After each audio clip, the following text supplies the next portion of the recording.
প্রার্থনা রানী মজুমদার, পিতা নীলকণ্ঠচন্দ্র মজুমদার। সুবর্ণচরে ৬১৫ পরিবারের মাঝে ফ্যামিলি কার্ড বিতরণ। স্বাবলম্বী পরিবার গড়ার লক্ষ্যে নোয়াখালী সুবর্ণচর উপজেলায় ৬১৫ জন উপকারভোগীর মধ্যে ফ্যামিলি কার্ড বিতরণ করা হয়েছে। এই কর্মসূচির মাধ্যমে দরিদ্র ও নিম্ন আয়ের পরিবারের সামাজিক ও অর্থনৈতিক উন্নয়ন নিশ্চিত করার প্রত্যয় ব্যক্ত করা হয়। মঙ্গলবার উপজেলা পরিষদ কার্যালয়ের সম্মেলন কক্ষে আয়োজিত এক অনুষ্ঠানে আনুষ্ঠানিকভাবে এই ফ্যামিলি কার্ড বিতরণ কার্যক্রমের উদ্বোধন করা হয়। অনুষ্ঠানে প্রধান অতিথি ছিলেন নোয়াখালী ৪ আসনের সংসদ সদস্য আলহাজ মোহাম্মদ শাহজাহান এমপি। অনুষ্ঠানে উপস্থিত সকলে নোয়াখালী সুবর্ণচর থেকে প্রধানমন্ত্রীর একযোগে ২০ জেলায় ফ্যামিলি কার্ড বিতরণ ভার্চুয়াল অনুষ্ঠান অবলোকন করেন।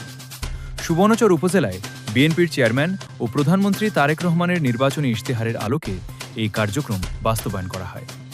উপজেলার চরামানুল্লাহ ইউনিয়নের ৪ নম্বর ওয়ার্ডের ৬১৫ জন উপকারভোগীর মধ্যে এই ফ্যামিলি কার্ড বিতরণ করা হয়েছে। স্থানীয় প্রশাসন ও সংশ্লিষ্ট কর্তৃপক্ষের তত্ত্বাবধানে এই কার্যক্রম বাস্তবায়িত হয়।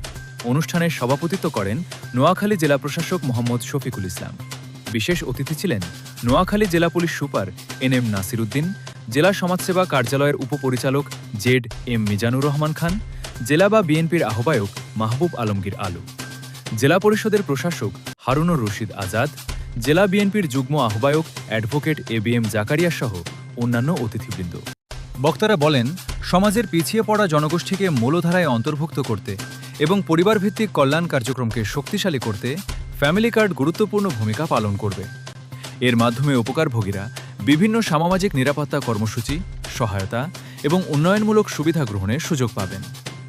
একটি পরিবারকে স্বাবলম্বী হিসেবে গড়ে তুলতে শুধু আর্থিক সহায়তা নয়, বরং পরিকল্পিত সামাজিক সুরক্ষা, শিক্ষা, স্বাস্থ্যসেবা এবং কর্মসংস্থানের সুযোগ নিশ্চিত করাও প্রয়োজন।